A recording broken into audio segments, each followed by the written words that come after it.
এবছর যারা মুসলিম তাদের মাথায় দুটো জিনিস কাজ করবে।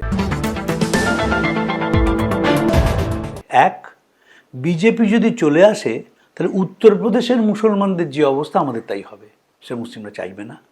দুই, এই যে বিভিন্ন সুযোগ সুবিধা তারা পাচ্ছে, সুযোগ সুবিধা পাচ্ছে গভর্নমেন্টের থেকে, সেটা কোনো অবস্থায় ছাড়তে প্রস্তুত হবে না।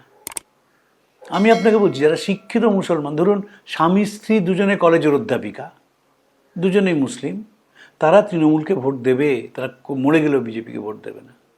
ভোট দেবে একটাই কারণে, যে তারা যে সুযোগ সুবিধাটা পাচ্ছে, সবাই তো সুযোগ পাচ্ছে।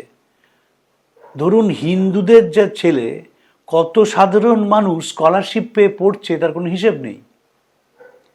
ধরুন এই যে যুবশক্তি যে টাকাটা আসছে, যুবসাথী, তাতে এই টাকাটাকে মমতা ব্যানার্জি প্রেস কনফারেন্সে আমি গিয়েছিলাম, একটা সাংঘাতিক কথা বলেছেন যে এই টাকাটা যারা স্কলারশিপ পায় তারাও পাবে, এটা কিন্তু বেকার ভাতা নয়, এটা পকেট মানি।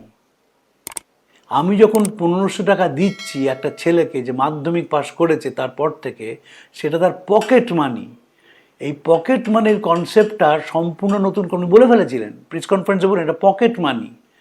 এই যে পকেট মানি, আমি 1500 টাকা পাবো অ্যাক্রস রিলিজিয়ন, এইটা ছেলেরা সমর্থন করবে।